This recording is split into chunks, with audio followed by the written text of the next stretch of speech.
Hello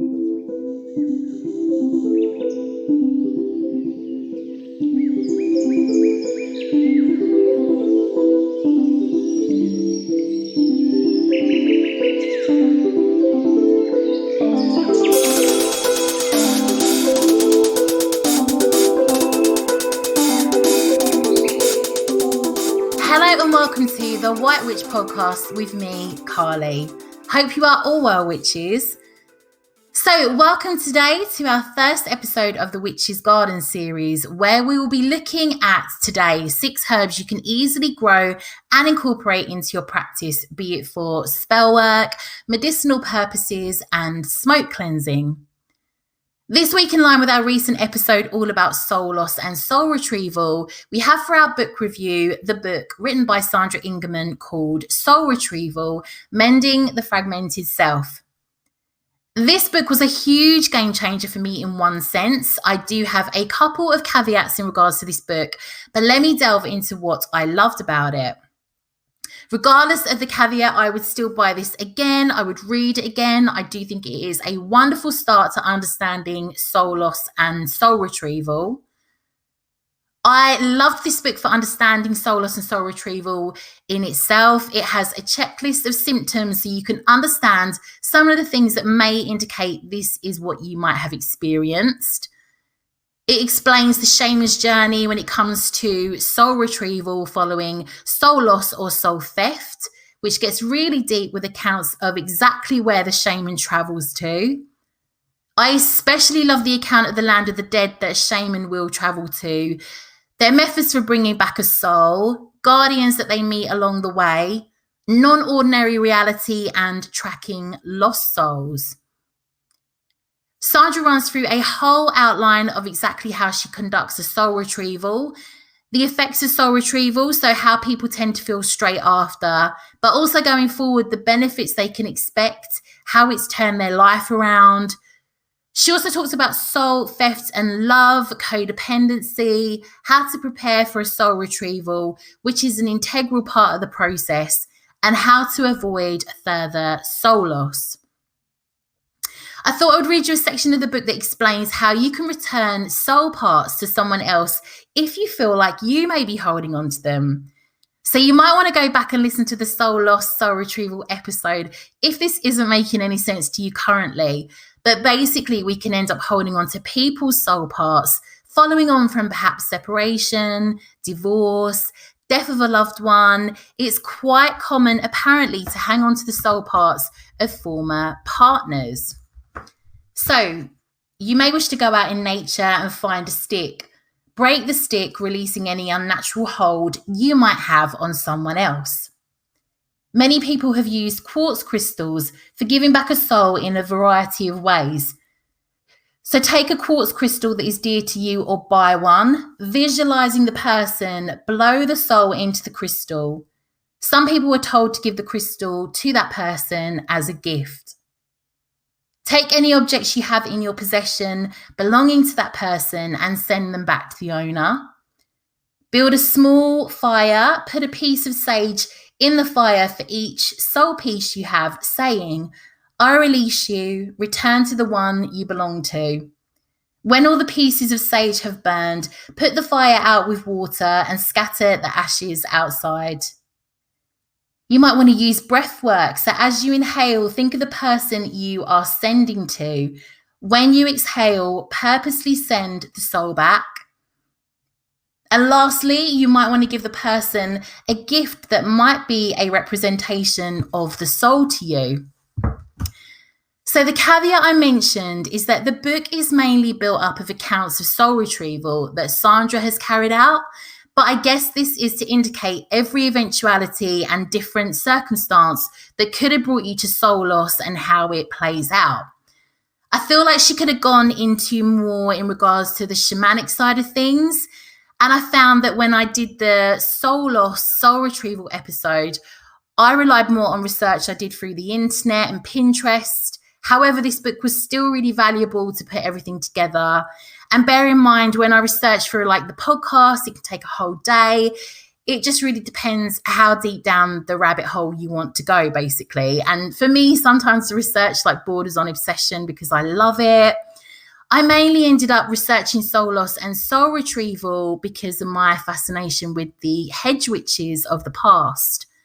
So although this book is more linked to shamans that you would probably find in Siberia, Africa, Asia, native North and South America, I wanted to read it because I learned that Hedgewitches, more native to the UK and Europe, like did actually perform their own rituals of soul retrieval. I'm going to read you an extract I found from a book. So I came across this segment from this book on an amazing Facebook page called Between the Realms, which is very much all about like the Hedgewitch side of things. Heavily recommend this page, and I will try and link this in the show notes. I was just fascinated by what happened in more native lands to me in relation to journeying, especially relating to soul loss. So I have some Irish ancestry, so this was really fascinating to me, same as with the Scottish folk magic that we looked at on the last episode. So here we go.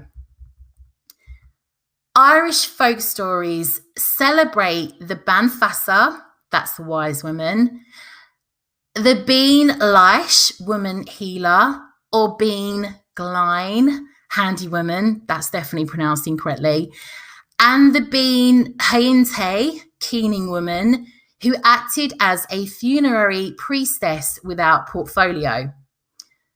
These women are often described as going on otherworld journeys or trances, as having second sight and the power to heal, including bringing people back from what shamanic traditions call soul loss. Two of the most renowned Irish healers were Moll Anthony and Biddy Early. These women were said to travel with the fairies by night, and by this means they were able to answer any question regarding an ailment put to them by those who came to seek their aid or advice. According to folklore, they seldom failed to cure either man or beast when their services were called upon. The fairy woman Moll Anthony is said to have lived near the Red Hills in Kildare. She gathered herbs from fairy rafts with incantations and made dark-coloured decoctions from them, instructing her patients to carry the potions home without falling asleep on the road. The Reverend John O'Hanlon observed that her reputation as a possessor of supernatural knowledge and divination drew crowds of distant visitors to her daily and from the most remote parts of Ireland. Biddy Early, who lived in Fecal, West Clare, was said to have received her power from the fairies after a period of illness. She looked into a little black bottle for knowledge. Her fame spread through Western Ireland, and people came from far and near. She was a clairvoyant who could tell them the most private of things, as well as a specialist in herbs. She saved cattle, healed people, helped women to get pregnant, saved babies, and prognosticated. An over-officious priest once came to upbraid her for dabbling in magical practices. She politely received him, but was not convinced that her healing contravened God's law. The priest left in some anger, but found that his horse would not budge for him, and so he had to return rather shamefacedly to seek Biddy's help. She advised him to spit on the horse and bless it, whereupon it obeyed his commands as before. Old Peggy Gillen used to cure people with a secret herb shown to her by her brother, dead of a fairy stroke. She would pull the herb herself and prepare it by mixing spring water with it. She conversed with her dead relatives who were among the fairies, especially her brother. After she died around 1870, her daughter inherited some of her power. Another seeress was said to have been with the fairies during a 7 years sickness in her youth, and she was always able to see the good people and talk with them, for she had the second sight. And it is said that she used to travel with the fairies at night. She was able to foretell what was going on with her relatives 7 miles away. Ketty Queenan Rourke also had knowledge of deaths, weddings, and other future happenings, and so did Mike Farrell. He had gotten to know the gentry over a long illness. He won over the priest by accurately describing his childhood home and youth, and Father Brannan never said anything more against Mike after that. So this is an excerpt from Legacy's Old Ways in the Shadow of the Witch Hunts. So just wanted to kind of give you some insight that, yes, a lot of the books and information that we see out there perhaps doesn't apply to more native lands. I appreciate the podcast goes out all around the world, but I just kind of wanted to have a look at it to see how it linked into what our Hedgewitches would have done. So yeah, just some insight there. You know, it's quite difficult to find out more in regards to how Hedgewitches did work on soul loss, but it's definitely something I'm going to look to and bring more on the show about. Anyway, without further ado, join me after the break where we talk all about the Witch's Garden.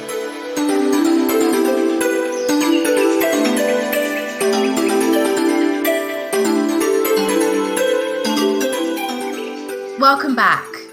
So recently I came across a witchcraft book and I really loved the book itself, but one of the spells had one of the most ridiculous spell ingredients that I've ever come across. Something like, I don't know, unicorn teeth from a specific unicorn that's only found in Outer Mongolia that clearly you would need to order online if you're not a resident of Outer Mongolia, and it just made no sense to me.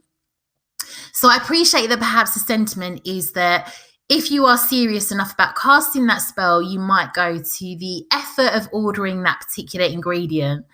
But for me, my spell work needs to be like about intention, and the ingredients for a spell needs to be symbolic of the energy that I wish to bring to the spell. Because after all, surely the magic in a spell goes into the energy you put into it through your wording and how serious you are with your intent. You could just chuck said unicorn teeth into the cauldron or, you know, into the ritual. And again, like put no effort into the whole ritual itself, just relying on the ingredients alone. I don't know, it just made me think once again, like if I was a witch hundreds of years ago, clearly I could only rely on what was on the land native to where I lived, but I would have also had to decide what energy that particular herb, plant or ingredient brought to the spell. You know, this might have been based on what I'd learned from other wise women, but I guess if you were a solitary witch, you were relying on that which had been perhaps passed on to you, but mainly your own intuition regarding that particular plant or herb's energy. So today I've outlined 6 of the first herbs I try to ensure I have in my garden each year.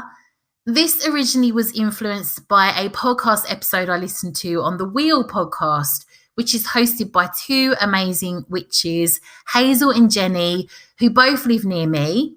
They had my herbalist come onto the show and she recommended her 6 favourite herbs to start growing now to use for medicinal purposes. So I have swapped one of the herbs out that she provided for another, but I wanted to delve into their lore. How can you use them within your spell work, how you can use them for smoke cleansing, their magical properties, and exactly how to grow them. So in essence, these herbs could really be applied and used within any of your spell work. They cover a number of eventualities. This is episode 1 in the Witch's Garden episodes I'm going to be covering that I hope might give you some ideas and perhaps inspire you to start up your own Witch's Garden. So firstly, we're going to be talking about sage. Its Latin name is Sage Salvia officinalis, also known as garden sage, kitchen sage, culinary sage, common sage, golden sage. So sage is a perennial evergreen of the mint family, Lamicale, and native to the Mediterranean region, although sage has been naturalized in many places around the world. So within its Latin name, officinalis refers to the plant's medicinal use, and officina was the traditional storeroom of a monastery where herbs and medicines were stored. So its magical uses: you can burn sage when you need to gain wisdom for an important decision, Write a wish on a sage leaf and burn it to release your intention. Carry a sage leaf in your purse to attract money and abundance. Sleep with sage under your pillow to ward off nightmares. Write your wish on a sage leaf and sleep with it under your pillow for 3 nights. If you dream of your wish, it is said that it will come true. Use sage in spell work relating to breaking unwanted desire. You might want to burn sage every night along with a photo or symbol of that or who you wish to remove from your life or break free from. Visualize the separation as the sage burns. Repeat daily until your intentions come true. You might want to add sage oil, incense, or herbs to any spell to temper the results with wisdom, and it's great to use for spells relating to manifesting. So for smoke cleansing, burn as a smoke cleansing bundle or boil in a pot to ensure your space is cleared of negative energy. Scatter around an outdoor space to bless the ground. Add dry sage to a cauldron and set it on fire. When the smoke starts to come out, the flame drowns and is left to burn as if it were tobacco. And the smoke is where the purifying power comes from. So medicinal benefits. Sage has antibiotic agents that create its healing properties. So make up a sage tea to help you ground. Drinking sage tea is said to relieve anxiety and helps to ground you overall. So boil some water, add 2 fresh sage leaves to form a tea. Sage tea is said to help settle a sour or bloated stomach. It's an effective mouthwash and can help soothe sore throats. So boil up fresh sage leaves, leave to cool. You can also use these for throat problems. Sage is said to help menopause symptoms, and you can also apply sage leaves to stings and bites as it's an anti-inflammatory. And when it comes to growing sage, so sage is easy to grow. It is a cold hardy that will come back year after year, and it really does. Like, we've just had a ton of snow here in the UK, and my sage is indestructible. So sage planted in your garden is also said to encourage success and abundance. Like I say, it can prosper in most gardens and pots.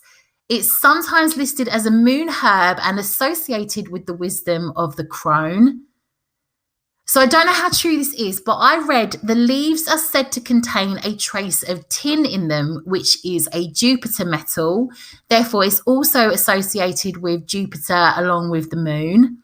It has masculine energy. It's linked to the air element and the star signs Pisces and Sagittarius.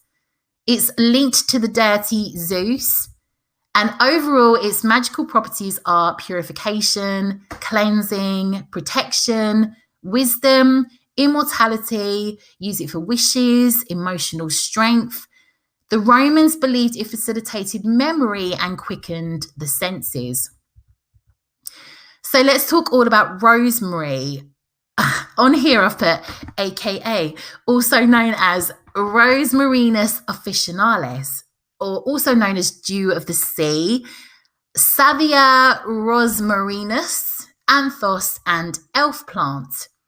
So rosemary is a shrub with fragrant evergreen needle-like leaves, has like white, pink, purple, or blue flowers. Again, it is a member of the mint family. Lamicales, I'm not even going to try to pronounce that. Let's just say it's just a member of the mint family. The name rosemary derives from Latin rosmarinus, which means dew of the sea.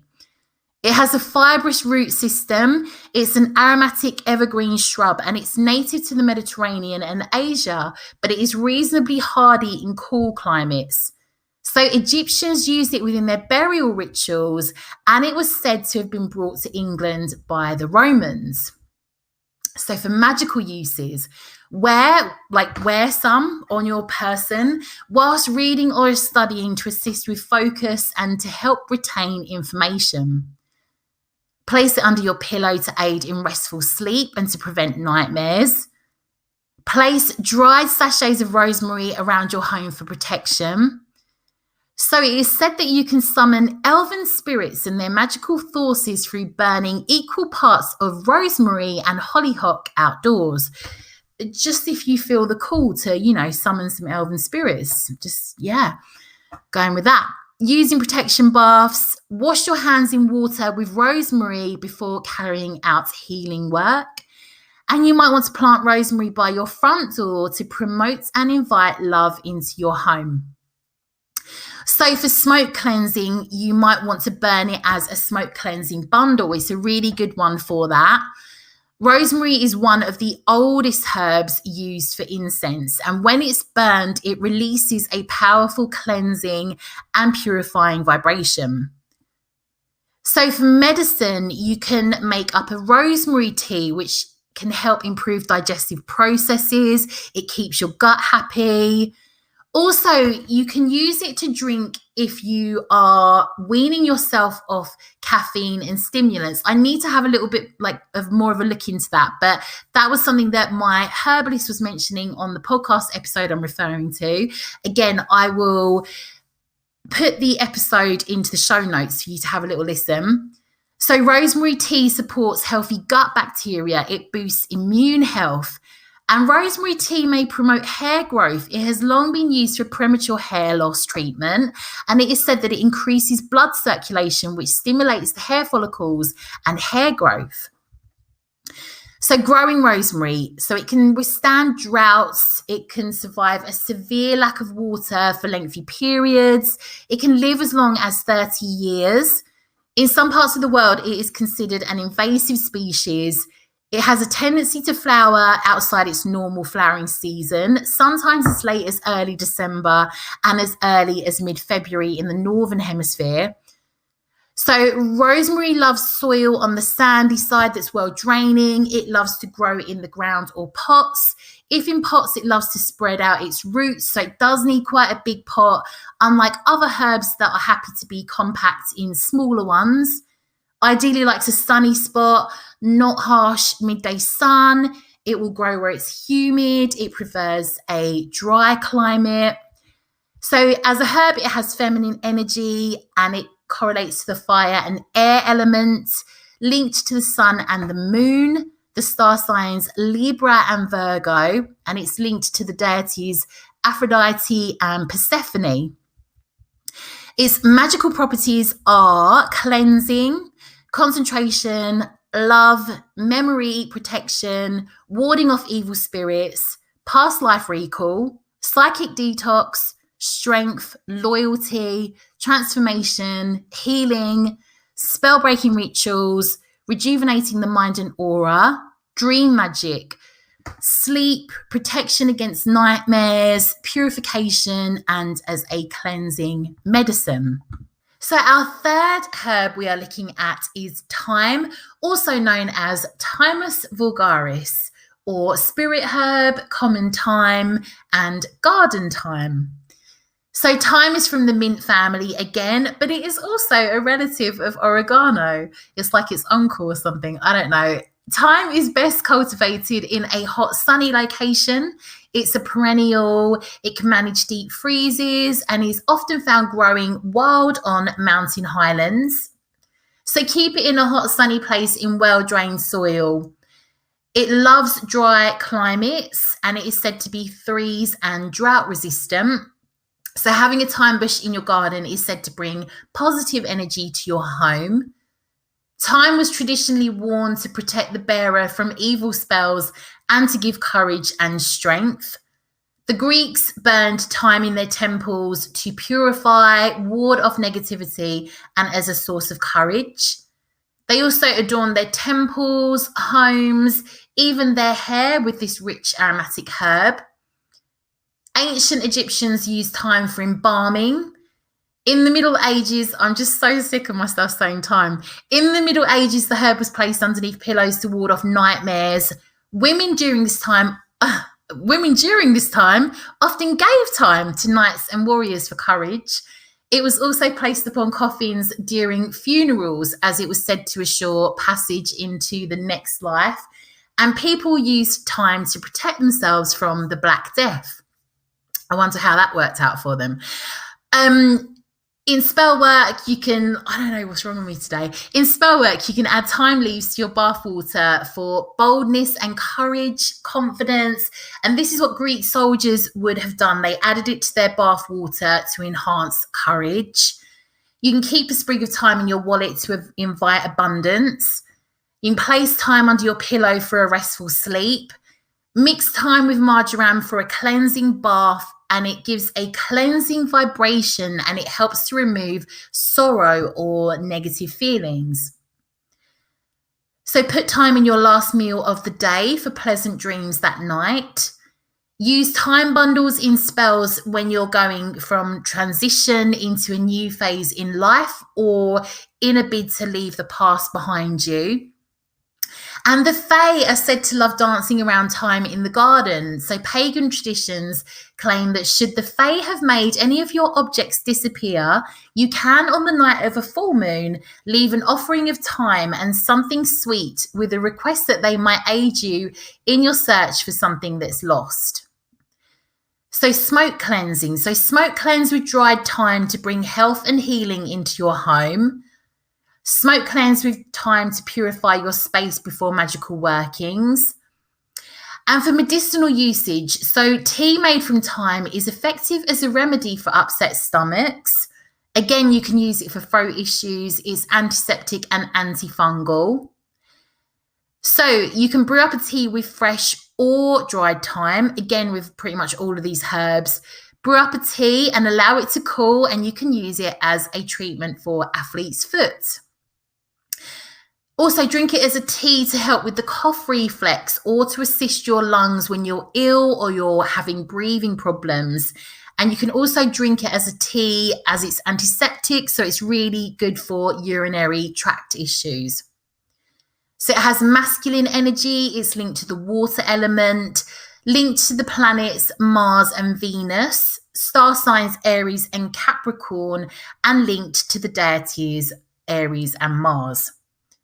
So it's magical properties. So if you work with the Fae, you can use it for cleansing, happiness, healing, independence, loyalty, luck, purification, strength, protection, increasing your wealth, health, psychic powers, purification, courage, and again, cleansing. So if you're growing it, so it's best cultivated in a dry, hot, sunny location. Again, it's a perennial, drought resistant. It can manage deep freezes. Like I say, it's often found growing wild on mountain highlands, so it can take a bit of a battering. Keep it in a hot, sunny place in well-drained soil.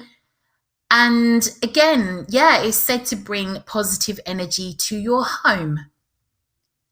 So let's look at mint, also known as mentha or garden mint, my favourite. So mint is good to use in spell work relating to wealth, prosperity, luck, energy, renewal, healing, divination and communication. And it's heavily linked to deities such as Hecate, Hades, and most notoriously Persephone. So of course, Persephone discovered Hades having an affair with a river nymph. She was so outraged, she sought out revenge on the nymph, and she stepped on the nymph with all her strength, yet the nymph survived Persephone's attack, but she was transformed into a mint plant.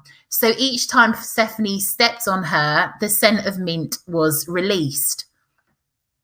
And also on the law front, during the Middle Ages, cheesemakers discovered that sprinkling mint around their cheese piles kept rats out of the storeroom. In ancient Athens, mint was used under the arms, and in the 17th century, John Gerard described mint as having a smell requieth the heart of a man. So in spell work, mint is a wonderful herb to work with for abundance and money spells. You might want to add a few leaves to your wallet to bring in more money, or drink mint tea before you embark on any divination work, as it's said to increase psychic visions. It's said that to rid a place of evil, you can sprinkle salt water with sprigs of mint, rosemary and marjoram added to it.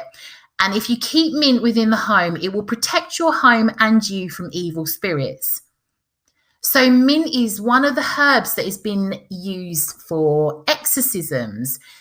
Fresh mint laid on your altar or used within casting your magical circle is said to call in good spirits who can help aid your magic. So very heavily linked to spirit work.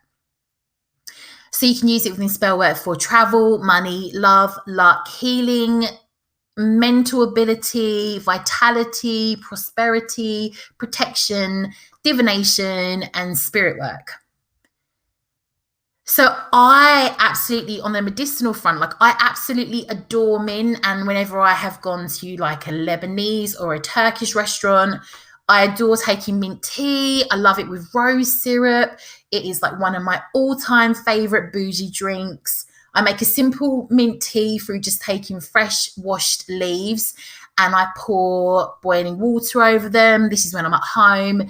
But yeah, I've bought rose syrup. You can add this for the ultimate summery drink. You might want to have it cold. It's beautiful. You might want to add like raspberries or like squeezed lemon or, you know, something else like honey or something sweet. And mint is a natural anti-inflammatory. It is very high in antioxidants. So brew up a tea using fresh leaves to soothe the stomach, or you can use it to ease the pain of a mild headache. So mint's antispasmodic properties can also prevent nausea. You can chew on mint leaves. It's a natural antimicrobial, which is why it's added to toothpaste and mouthwash. Mint can provide allergy relief. It's a natural antioxidant and anti-inflammatory, so it can soothe mild allergies. You can crush and rub a fresh mint leaf onto an insect bite for some itch relief due to its anti-inflammatory properties. Toss a handful or two of fresh mint leaves into your bath as it runs to create a muscle relaxant. So the menthol in mint acts as a natural muscle relaxant for sore or stiff muscles. It's a natural decongestant for the common cold. Drinking warm mint tea can soothe the throat, or you can inhale the scent of mint within hot water. It's a natural relaxant to open up the airways. Mint is said to increase alertness and to energize, helps you to concentrate, and is said to improve your mood. And I also read that you can even create a face mask, apparently with crushed fresh mint leaves mixed with water to create a sort of paste. So apply to your skin and allow to set for 10 minutes and wash off. It's said to be really helpful to eliminate blackheads and reduce skin surface oil. I mean, I haven't tried it, but, you know, yeah, let me know how you get on with that. Mint is said to be of a masculine energy. It is linked to the planets Mercury and Venus. Its element is air and fire. It's linked, of course, to Persephone, Hecate, Pluto, Nyx, and Hades. And its ruling sign is Libra.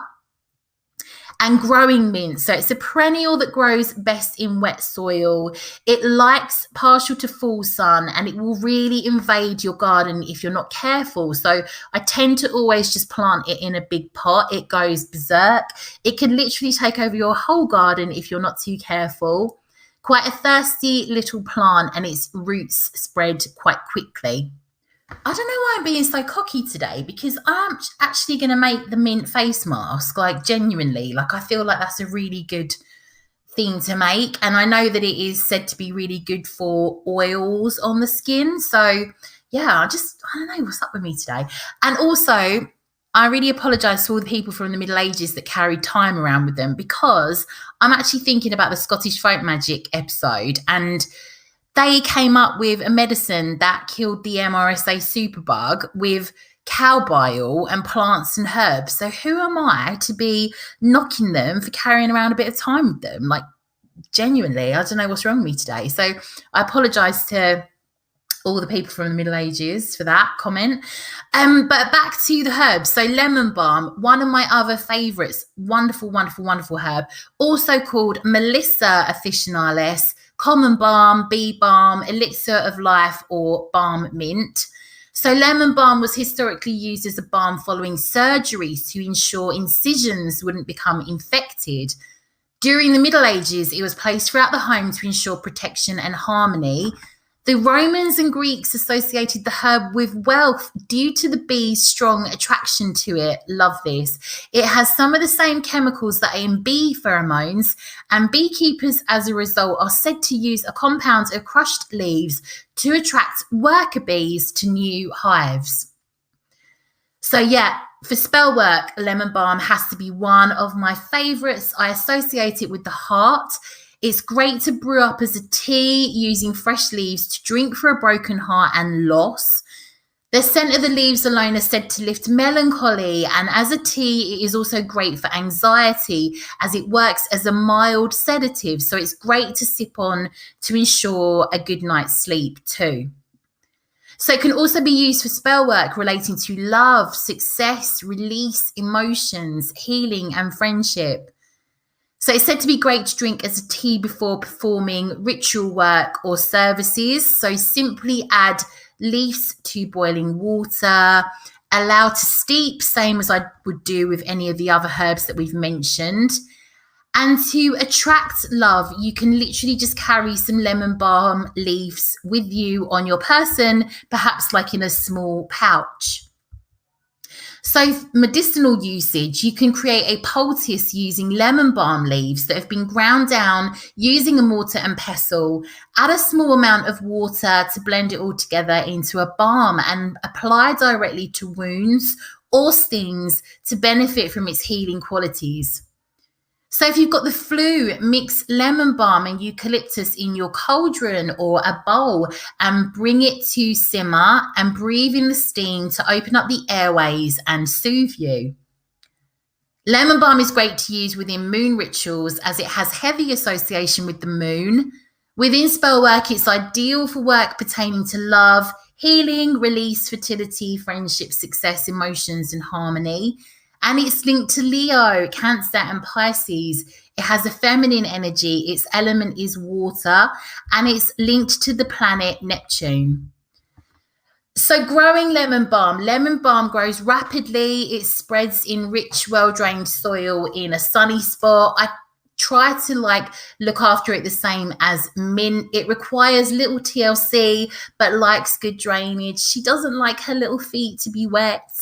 And sorry, I forgot to say, she's linked to the deities Diana, Artemis, Pluto, and Venus. And lastly, we have lavender, also known as elf leaf, nard, and spike. So lavender, again, is one of my favorites, and my favorite way to use it is within kitchen magic. One of my favorite days ever was last year, a picnic for Lamass with my best friend and my daughter. We went over to the Screaming Woods in Pluckley in Kent, and we feasted on lavender and lemon cake, amongst other homemade treats that I had made. We drove back home after on that balmy hot summer's night with the biggest moon I've ever seen in the sky. That was truly magical, and lavender always comes to mind when I think of that day. And all I did was add crushed sprigs of lavender to the lemon cake that I made, and I used it within the icing. So just added some of the tips to it. I would say one of the biggest bits of advice I read about cooking with it is if you see a recipe to try and half the amount of lavender that they suggest, because sometimes it can be a bit too soapy. It can be a bit tricky to get the ratios right. But anyway, I just don't use very much at all. And you can add crushed sprigs of lavender to shortbread, cakes, cookies, or you can infuse it in cream or make ice cream with it for an absolute culinary delight. Again, not too much to avoid that soap taste. It's really tricky. I've really struggled to kind of get it right. So for spell work, so you could add it to any calming baths before you embark on any ritual work, or create a lovely smoke cleansing bundle. Just wrap it up with some cotton, using it to burn for purification, but again, for anxiety, a bit of a mood lifter. So use lavender in spell work for manifesting prosperity, good luck, love, peace, happiness, and communication. It enhances intuition and awareness for dream work. Use it to consecrate your sacred space, release negativity. It provides protection. It's great again for really good for manifestation, well-being, like bringing love into your life, happiness, balance, sense of connection, and also clear communication. But it's also good to add to banishing spells for harmful spirits and banishing spells that you're carrying out in general. And it's medicinal usage. So lavender is perfect to use as a natural remedy for insomnia, depression, irritability, anxiety, fatigue, and stress. It has analgesic and antifungal properties. So it's helpful for mild headaches, but also like skin irritations. It's also antiseptic and antibacterial, so it can be used for burns and wounds, like to relieve pain and inflammation. And you also might want to drink it as a tea, which is somewhat an acquired taste, and it's something that my herbalist goes into on the podcast episode that I mentioned. So you don't need to add much lavender to it. You may wish to add some honey or lemon to get the taste to your liking, but it is said to be a perfect tonic for anxiety or to assist sleep, but also for its anti-inflammatory benefits. It has association with the elements of air and the deities Artemis, Boreas, Eos, and Iris, and it is said to be linked to the planet Mercury. It's said to have masculine energy, and it's linked to the star signs Scorpio, Aries, Virgo, and Pisces. So growing lavender. So English lavender tends to be one of the herbs that I'm a bit useless at growing, but overall it requires good drainage as it tends to survive better if watered sparingly. And I guess I can be an overkeen waterer at times. It's fairly tolerant of low temperatures, enjoys a lot of sunshine. It is pretty much the one herb that I end up buying year in, year out, but it's always worth it. It tends to prefer smaller, tighter containers to its roots, not too much excess dirt. To harvest and dry lavender, simply cut, tie, and bind the stems together at the base and hang them upside down in a cool, dry place until they're dry. So all of these herbs could be used within your bath, within food, within medicine, spell work, even smoke cleansing. I saw a brilliant post this week by Australia Taylor, the author of Intuitive Witchcraft, just demonstrating how you can light dried herbs on fire and drop them into a heat-proof bowl for incense. You can also add them to charcoal too, if that's any easier. You might also want to take stems of all of these herbs and bind into a smoke cleansing bundle. And whilst you're there, maybe make it super bougie and add some flowers in it too. These make wonderful presents. So perhaps add some roses to the blend, just to make them look super glamorous. I've made smoke cleansing bundles before. So just tied a bunch of herbs or whatever you want to put in there with some like fancy string. I used like some pink string. I added like wound crystals into them too, and I use these as gifts. Nothing better than getting high on your own supply, like having your own supplies from your garden. And have you seen the price of smoke cleansing bundles? They are not cheap. Plus it's rewarding when you've made them. So I want to make a drying rack this year for herbs just by taking a long branch, stringing it up and hanging it on the wall and hanging flowers and herbs to dry. And don't forget, if you dry any of these herbs and store them in a sealed jar, you can hang on to them all year round to make teas. You know, you can use the dried leaves for that or to add to your recipes or spell work. Don't forget, you might just want to offer up these individual herbs on your altar to your ancestors, deities, or just to decorate. They are perfect, of course, for spirit work and communication. All of these 6 herbs are cheap. They're easy to purchase and grow. You can even buy most of these just in the supermarket, like all year round. So you can also buy already cut fresh herbs. So if you don't want to grow your own, you can pretty much just pick up a packet of fresh herbs that you can use within your spell work or for other uses. I'm an advocate of growing herbs that you can use in your craft, be it in your sprawling acreage of land, a small patio garden like mine in pots, a balcony, or even just on a windowsill. Like, you could grow pretty much all of these on a windowsill. So let nothing stop you, but this will ultimately provide you with 6 herbs that you can have at hand to use within your practice. Because I believe the magic is not only within the work you do using the herbs, but the process of growing and nurturing your herbs and feeling the connection to the lands and living things. There's nothing better than that within my practice, and I find it incredibly rewarding. I think what I'm trying to convey is we can make our craft as simple or as intricate as we choose. And sometimes when I first came to the craft, I felt so overwhelmed, thinking everything was going to be expensive.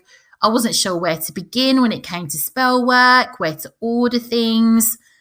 But I like to remind myself that I can always, swap out a coloured spell candle for a tiny white tea light. And, you can replace things and use your intuition to feel the way, like what you think might work instead off of its energy.